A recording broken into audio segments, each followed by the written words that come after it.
இன்றைக்கி ரமலான் டே 9. இன்றைக்கி இஃப்தாருக்காக வந்து பார்த்திங்கன்னா வீட்டிலேயே நம்ம சில ஐட்டம்லாம் செஞ்சுருந்தோம். மினி பர்கர், அதுக்கப்புறம் பீஃப் கோலா, அதுக்கப்புறம் வந்து பார்த்திங்கன்னா மிளகா பஜ்ஜி, அதுக்கப்புறம் வந்து இளநீர் சர்பத்துலாம் வந்து வீட்டிலே வந்து பண்ணியிருந்தோம். வழக்கம் போல் நம்ம வந்து இறைவனை வந்து பிரார்த்தனை பண்ணிவிட்டு பேரிச்சம்பழத்தை வச்சு நம்ம நோன்பை திறஞ்சாச்சு.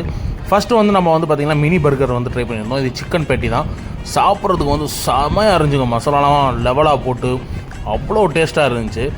அதுக்கப்புறம் வந்து பார்த்திங்கன்னா அந்த பீஃப் கோலா, அந்த பீஃப் கோலாலையுமே பீஃப் நல்லா அரைச்சி போட்டு அது கூட மசாலா அந்த கடலப்பருப்புலாம் போட்டு அடா சொல்ல வார்த்தை இல்லைங்க, அந்த அளவுக்கு டேஸ்ட்டு பக்காவாக இருந்துச்சு. அதுக்கப்புறமா வந்து பார்த்திங்கன்னா மிளகா பஜ்ஜிங்க, நல்லா சூடாக காரசாரமாக சாப்பிட்றதுக்கு வேறு லெவலில் இருந்துச்சு. அதுக்கப்புறம் வந்து நம்ம யூஸ்வலாக வந்து நம்ம வந்து உளுந்த வடை இதெல்லாம் வந்து சாப்பிட்டுட்டு அதுக்கப்புறம் வந்து பார்த்திங்கன்னா இளநீர் சர்பத்தை வந்து ட்ரை பண்ணியிருந்தோம். அந்த இளநீர் சர்பத்தில் அந்த வழுக்கையெல்லாம் போட்டு அந்த இளநீர் அதுக்கப்புறம் பால் எல்லாம் போட்டு அரைச்சிருந்தாங்க. அந்த கூலிங்கை குடிக்கும்போது அந்த நோம்பு திறந்துட்டு அந்த கூலிங்காக உள்ளே போனால் தாங்க அந்த குடல்லாம் அப்படியே அவ்வளோ இயங்குங்க. கூலிங்காக கிடைக்காதா அப்படின்னு அவ்வளோ செட்டில்டாக இருக்குங்க அந்த மாதிரி குடித்தா. அதுக்கப்புறம் வந்து பார்த்திங்கன்னா நம்மளுக்கு வந்து நோம்பு கஞ்சியில் இந்த மசால் உடையவோ இந்த மாதிரி இந்த கோலா உருண்டையோ போட்டு குடிக்காட்டால் ஃபுல் சாட்டிஸ்ஃபேக்ஷனாக ஆகுதுங்க. ஸோ இன்றைக்கி நம்ம வந்து கோலா உருண்டையை போட்டு குடித்தாச்சு.